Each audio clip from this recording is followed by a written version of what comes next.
Assalamualaikum warahmatullahi wabarakatuh.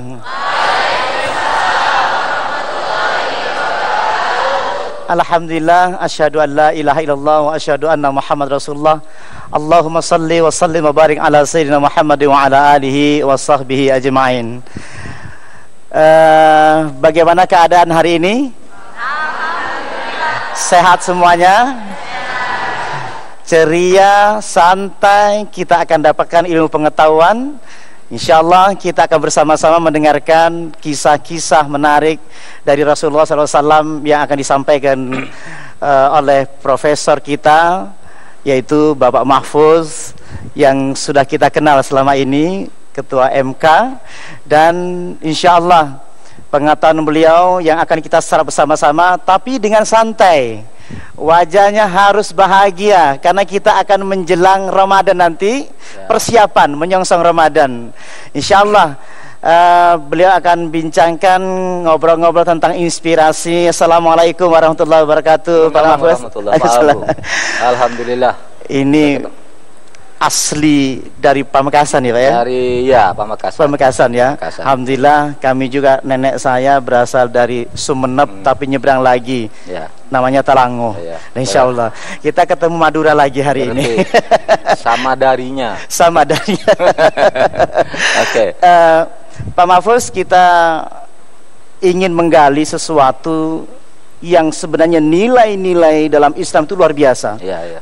Kadangkala kita terlalu banyak menceritakan tentang motivasi hidup, seolah-olah Islam itu padam.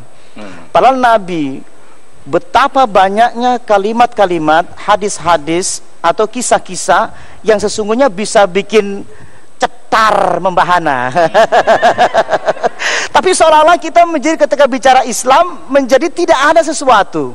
Ketika motivatornya dari luar negeri, motivator berasal dari barat, seolah kita menjadi semangat. Padahal tentang Islam, bahasa-bahasa Al-Quran, bahasa-bahasa hadis, betapa menjadi inspirasi untuk kita. Kita dengarkan, silakan Pak Mahfuz. Baik, Ustadz Abu dan ibu-ibu dan adik-adik sekalian. Ini mau masuk Ramadan ya. Kalau Ramadan itu kan biasanya diakhiri dengan tradisi saling memaafkan gitu. Betul. Ya, itu tradisi. Menurut saya sebut tradisi. Masih dulu. Tradisi. Ya, tapi dari mana lahirnya tradisi ini? Saya akan mulai dari kisah. Suatu hari menjelang wafatnya Rasulullah itu, Rasul itu berkumpul bersama para sahabatnya. Lalu Rasulullah itu mengatakan, wahai para sahabatku, mungkin saya tidak akan bertemu lagi dengan kamu di suatu saat kelak. Padahal katanya orang yang mati itu, misalnya saya harus mati, kata Nabi, maka dosa saya itu tidak akan terampuni. Dosa saya terhadap sesama manusia tidak akan pernah terampuni sebelum saya menyatakan minta maaf kepada manusia yang pernah saya ambil haknya, yang pernah saya langgar haknya. Oleh sebab itu para sahabatku, saya sekarang mengumumkan, siapa saja yang pernah saya langgar haknya ketika berhubungan dengan saya, maka saat inilah kesempatan sahabat-sahabatku untuk membalas kepada saya. Kalau saya pernah memukul, silahkan sekarang memukul saya. Kalau saya pernah mengumpat, mencaci maki, silahkan saya dicaci maki. Pokoknya saya ingin membersihkan diri dengan minta maaf.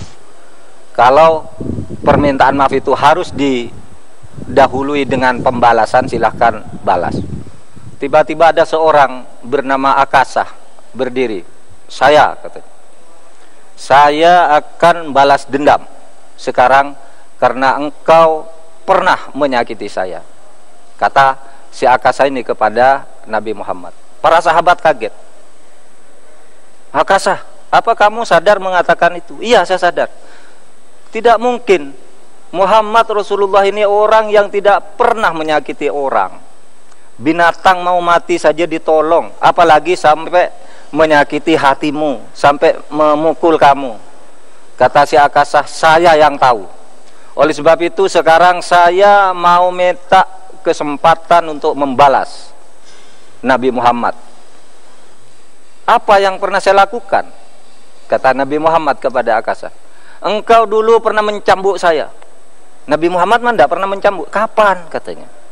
Si sahabat berteriak, Akasah, apa sudah gila kamu? Muhammad tidak mungkin mencambuk orang yang tidak salah. Apa salahmu dicambuk? Pokoknya saya pernah dicambuk, katanya. Sekarang kalau mau dimaafkan, saya harus cambuk juga Nabi Muhammad ini, katanya. Nabi Muhammad yang begitu sabar, baik, saya tidak pernah merasa mencambukmu, tapi kalau kamu merasa dicambuk oleh saya, maka saat ini saya beri kesempatan kepadamu untuk mencambuk saya. Ini cambuk, kata Nabi.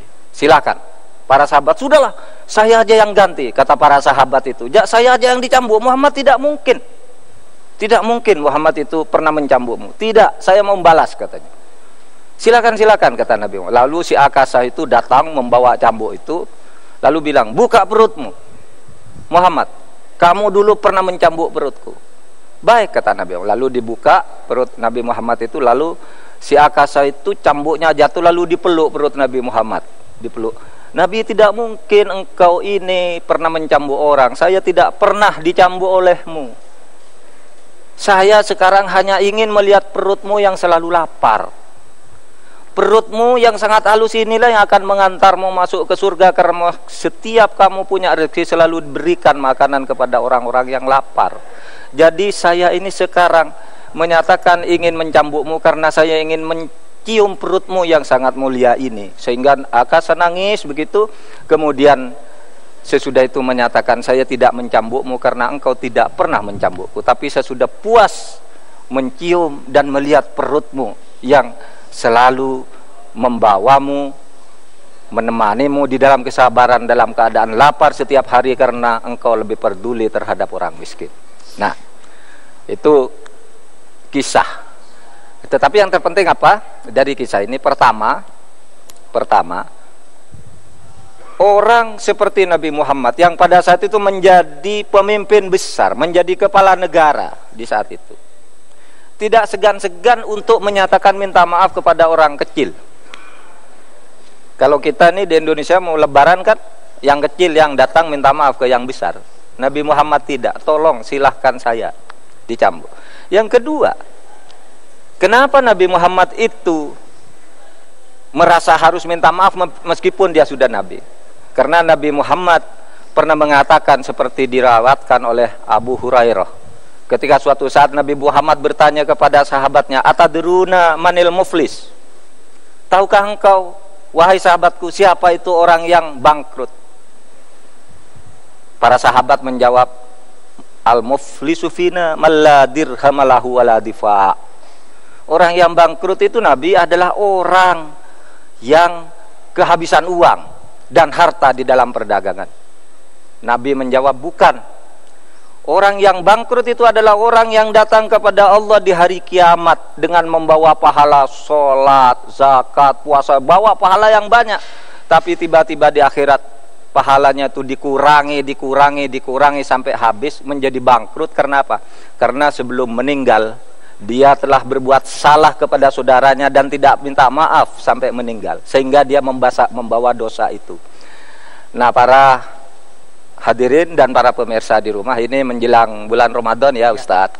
Jadi kalau kita ingin puasanya benar, bahwa ghufira lahu ma taqaddama min dzambih, itu harus atau perlu didahului dengan minta maaf setulus-tulusnya, bukan hanya maaf secara hura-hura, mengadakan acara rame-rame, maafnya berpura-pura juga. Itu minta maaf yang besar, agak yang benar, yang betul, agar hati kita dan diri kita ini bersih betul sesudah berpuasa, membersihkan dari segala dosa yang sifatnya horizontal dan vertikal kepada sesama umat manusia. Amin, ya Rabbal. Demikian para pemirsa dan hadirin sekalian, ada kesempatan nanti bertanya kepada Ustadz Abu Sangkan, bertanya kepada saya, atau saya juga bisa kan bertanya ke Amin, ini. ya, saling bertanya saja nanti, insyaallah, agar saling belajar gitu.